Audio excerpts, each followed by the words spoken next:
Delusion. Keir Starmer has just promised Britain 10 more years of this nightmare. 10 more years of chaos, crime, and national humiliation. He calls it renewal. I call it a death sentence. And as he stands there, smirking, planning his decade in power, the question we must all ask ourselves is this: how much more of this can our country take before there is nothing left to save? The papers and the television will tell you this is a leader showing confidence. The BBC will call it a statesman-like moment. The Guardian will gush about a bold vision for a new Britain. That is the lie. The great deception they are selling you this morning, packaged and delivered by a compliant media class who are as much a part of the problem as the politicians themselves. The hidden truth is that this isn't a plan for national renewal. It is a declaration of intent. It is a signed confession.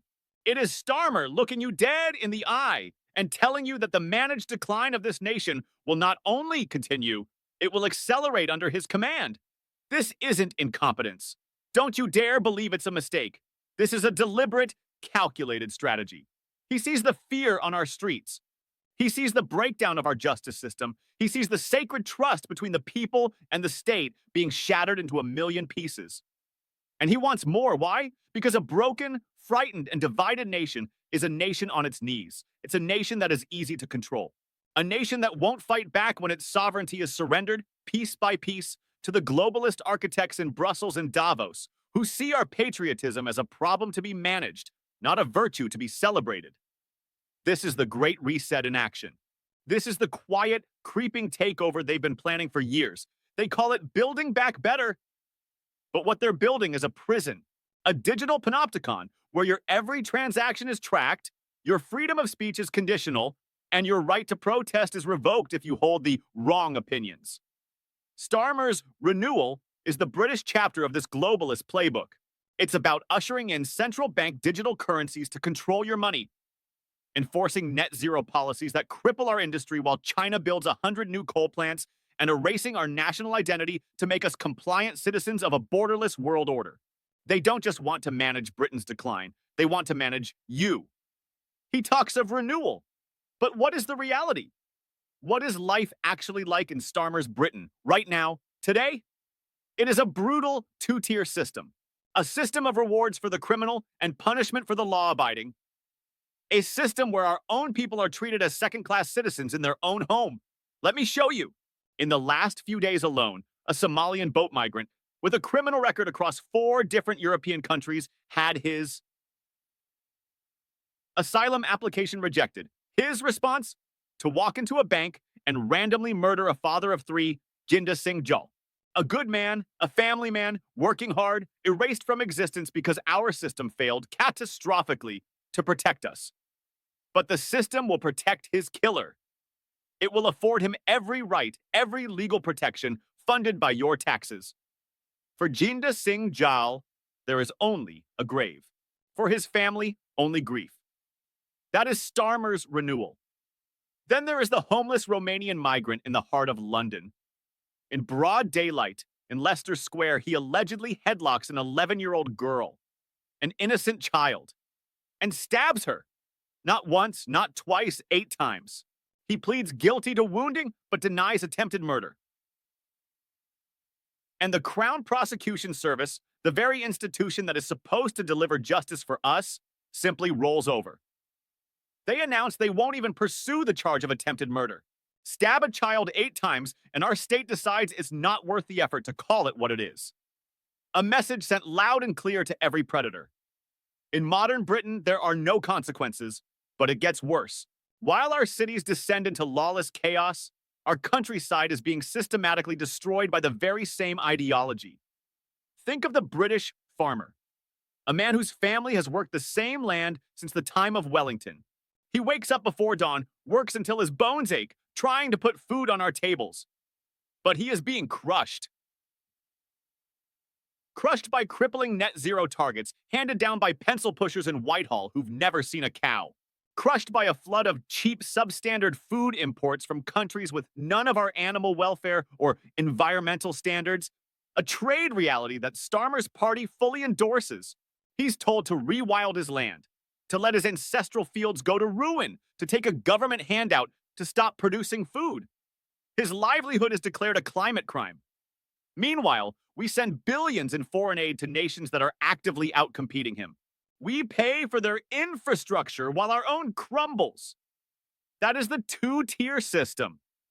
A war on our own producers, our own providers, in favor of a globalist marketplace that wants Britain dependent, weak, and hungry.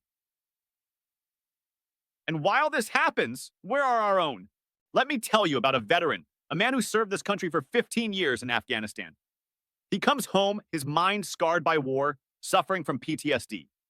He goes to his local council, the council he's paid taxes to his entire life, and asks for a home. They put him on a waiting list.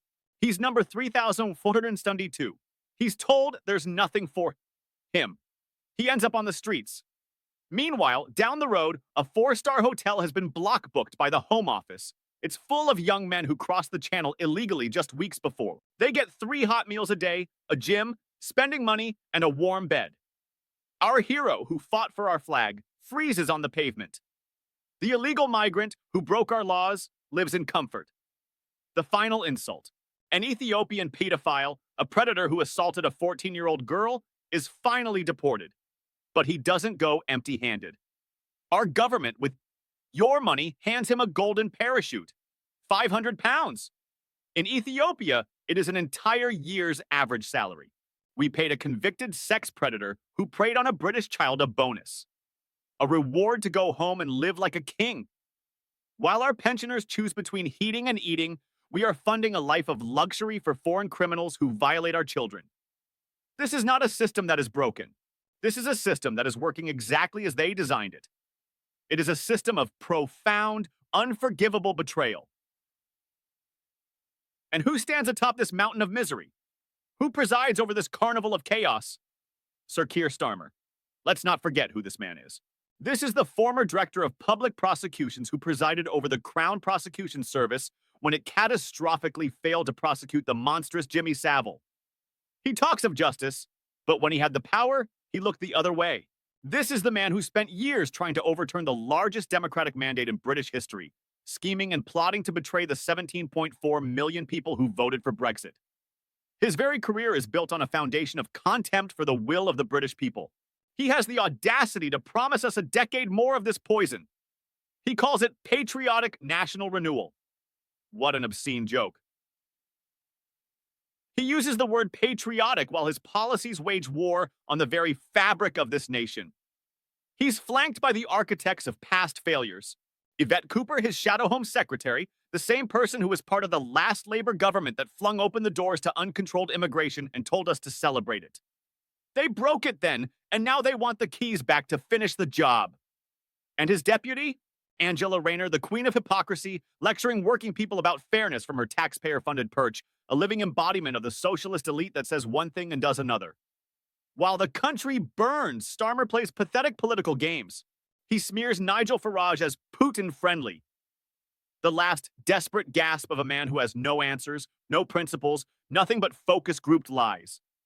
It's the same tactic they always use. Gaslight, deflect, lie, anything to avoid confronting the devastation they have caused. He is a coward, a hollow man in a suit, propped up by a party in open revolt. But they have made a fatal miscalculation. They think you are stupid. They think you don't see what's happening. They are wrong. The British people are waking up. They are stirring.